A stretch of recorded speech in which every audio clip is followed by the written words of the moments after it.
Hey, welcome! Today, we're diving deep into one of the most powerful ideas in all of human history, human rights. We're going to trace this idea from its very beginnings, see how it became this global standard, and then try to figure out what it all means for us right now in our super digital world. Alright, so here's our game plan. First, we'll journey back to the very origins of this whole rights thing. Then, we'll look at the moment it became a promise for the whole world. After that, we'll ask, okay, but who's actually protecting these rights? And finally, we'll get into the really tricky stuff. How do these old ideas even work in our modern lives online? So let's start at the very beginning. Where did we get this concept that human beings have rights? I mean, it didn't just fall out of the sky, right? It actually grew out of centuries of debate over one really big question. And this is it. This is the question that philosophers have been wrestling with for ages. Are rights just part of our DNA as humans, something we're born with no matter what? Or do they only become real when a society gets together and actually writes them down as laws? This whole debate pretty much boils down to two main schools of thought. On one side, you've got natural law. Thinkers like John Locke, who argued that some rights, like life and liberty, are just ours. They exist before any government or any laws. But on the other side, you have legal positivism. And this view says, hold on a minute, a right isn't really a right until it's written down and codified. Basically, if it's not in the law books, it's just a nice thought.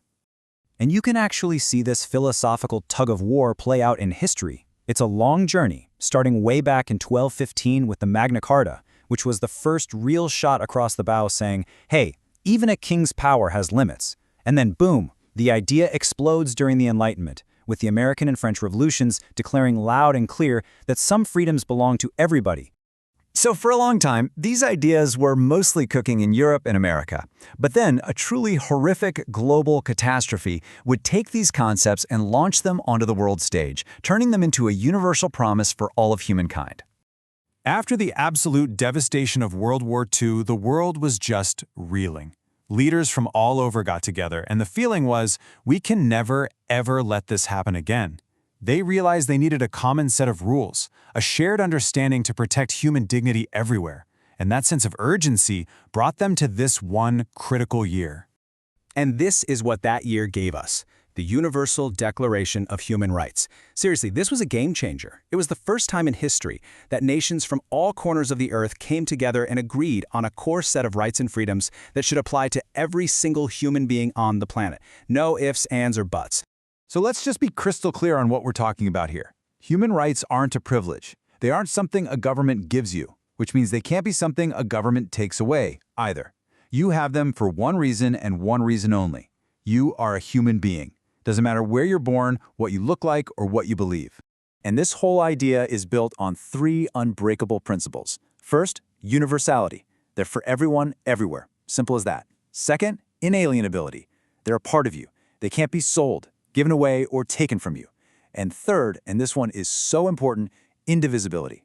This means you can't just pick and choose your favorite rights. The right to free speech is connected to the right to education. The right to a fair trial is connected to the right to be healthy. They're all part of one interconnected package. You know, one helpful way to think about this is to break rights down into two main buckets. You've got the essential rights. These are the absolute must-haves, the ones you just can't live without, like the right to life itself. Then you have the complementary rights, which are all about helping us not just survive, but actually thrive and live with dignity. Things like freedom of expression or the right to own property. You really need both for a full life. Okay, so this all sounds amazing on paper, but a declaration is just that, paper. So who are the guardians? Who's actually out there making sure these rights are being protected in the real world? Well, the first thing to get is that there isn't just one giant rule book. There are different sets of laws for different situations. International Human Rights Law, or IHRL, is the stuff that applies in peacetime. It's about how a government treats its own people. But when a war breaks out, a totally different set of rules kicks in. International Humanitarian Law. That's the law of armed conflict, and its whole job is to try and limit the brutality of war and protect civilians. And protection happens on so many different levels. Way up at the top, you have international groups like UN committees that can monitor countries and use diplomatic pressure. But the real day-to-day protection, that often happens at the national level. If we look at Morocco, for instance, a citizen can go directly to their own courts to get a ruling.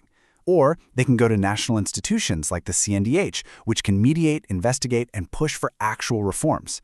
It's this whole layered system that's supposed to defend our rights on the ground. All right, let's fast forward. The world of 1948 is ancient history in tech years.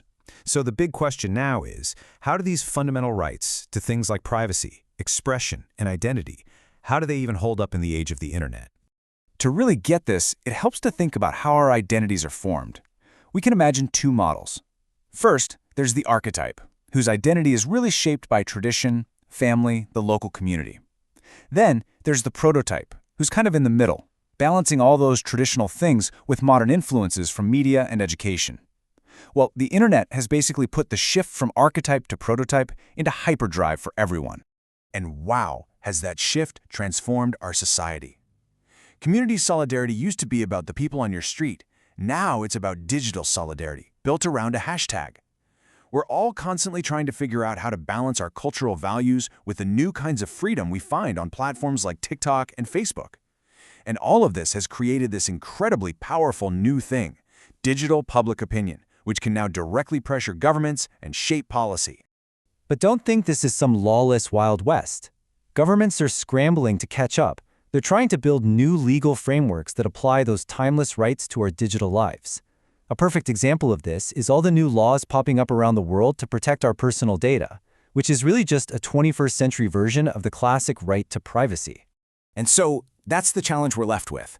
The core ideas of human rights were born from philosophy, they were tested in the crucible of war, and they were written down as a promise to the world.